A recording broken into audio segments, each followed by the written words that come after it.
जय श्री राम। सभी मित्रों को मेरे YouTube चैनल में स्वागत है। मित्रों, आज बहुत अच्छा टॉपिक लाया हूँ। आज केतु से संबंधित वीडियो लाया हूँ।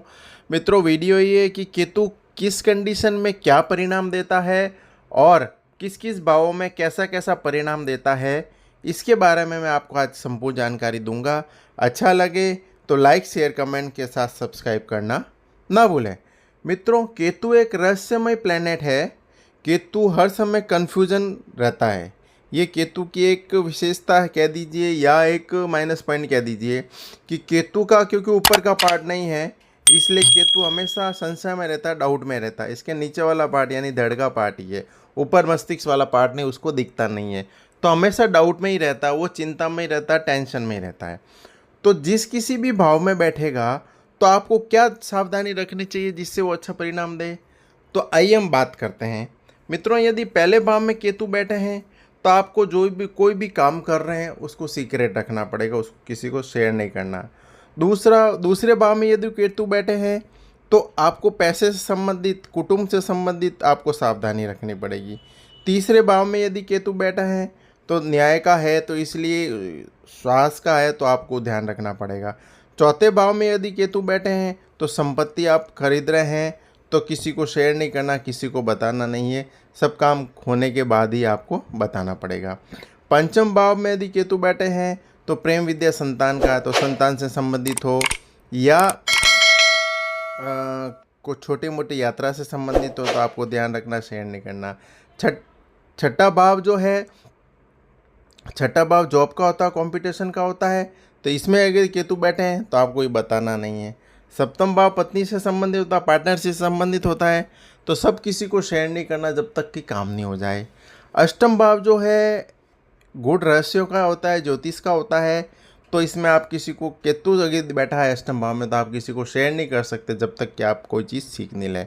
नवम भाव लंबी यात्राओं का होता है, भाग्य स्थान होता है, तीर्थ स्थल, तीर्थ यात्राओं का होता है, तो आप प्लान बना ले, उससे पहले एक डिस्कस कर लेते हैं तो वो केतु काम होने नहीं देता है। फिर अपन कहते हैं नज़र लगी, लेकिन नज़र का दोष नहीं होता, कहीं न कहीं किसी न किसी स्थिति में केतु खराब होना माना जाता है।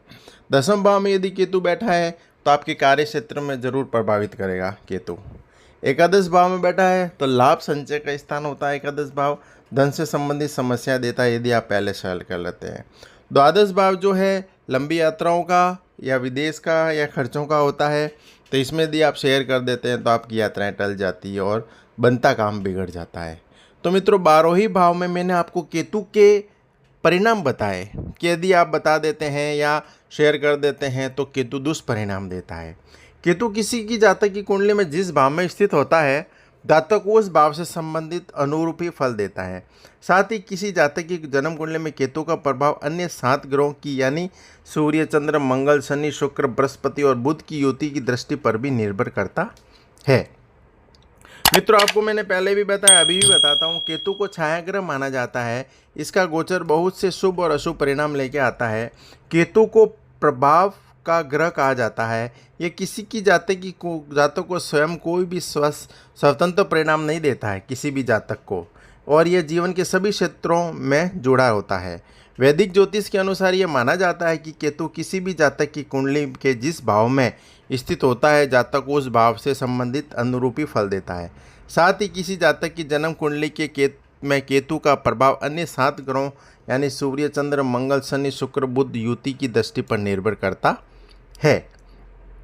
मित्रों, आपको बता दूं कि केतु अन्य ग्रहों की तरह अपनी दशा अवधि में जातक को परिणाम देता है। इस ग्रह को अलगाव का ग्रह भी माना गया है क्योंकि इसके प्रभाव में जातक का सांसारिक सुखों से मोह भंग हो जाता है। केतु के मित्र देवगुरु बृहस्पति हैं, शत्रु ग्रह सूर्य, चंद्र हैं, सम ग्रह शनि, बुध और शुक्र हैं।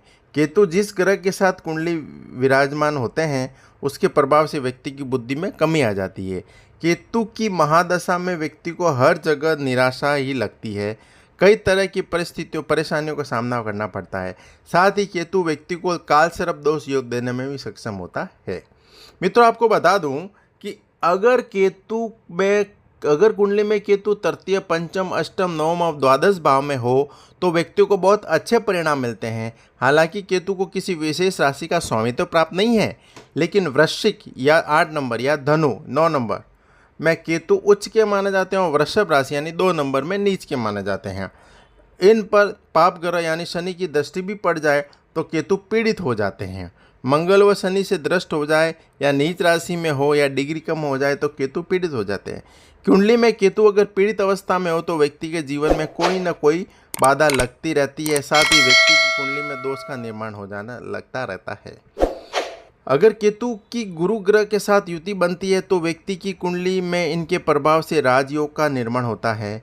अगर जातक की कुंडली में केतु मंगल के साथ युति बनाता है तो वह जातक में साहस प्रदान करता है। ज्योतिष में केतु ग्रह कोई निश्चित राशि नहीं होती, ऐसे में केतु जिस राशि में गोचर करता है उसी के अनुरूप फल देता है। केतु अचानक होने वाली घटनाओं का कारक है।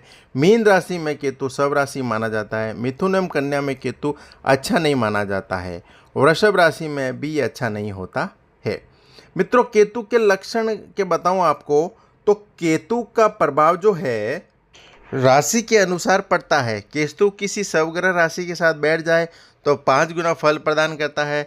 अगर आपकी कुंडली में केतु बली हैं तो ये आपको शिखर तक पहुंचा देते हैं। इनका शुभ परिणाम आपके जीवन में प्राप्त होता है और आपको सब कुछ प्रदान कर सकते हैं। तो मित्रों, मैंने केतु के बारे में आपको जानकारी देने की कोशिश की। मुझे उम्मीद है कि वीडियो आपको पसंद आया होगा। आगे से आगे शेयर करें। मेरे नंबर डिस्प्ले हो रहे हैं। कोई भी कन्फ्यूजन हो, जन्मपत्री से संबंधित हो, स्टोन से संबंधित हो, रुद्राक्ष से संबंधित हो, कोई भी समस्या हो तो मेरे से संपर्क कर सकते हैं। मैं ज़रूर आपकी समस्या का समाधान करूंगा और मुझे उम्मीद है कि आपको वीडियो पसंद आया होगा। इसको आगे से आगे शेयर करें, अपने रिलेटिव में, दोस्तों में, फ्रेंड्स में आगे से आगे शेयर करें और कमेंट करें ताकि मुझे पता चले कि ये वीडियो आपको पसंद आया है। मैंने मेहनत की इसके लिए और तो आप देखेंगे इसको। इसके लिए आपको बहुत बहुत धन्यवाद। और भी अच्छे से अच्छे वीडियो लाऊंगा। तब तक के लिए जय श्री राम।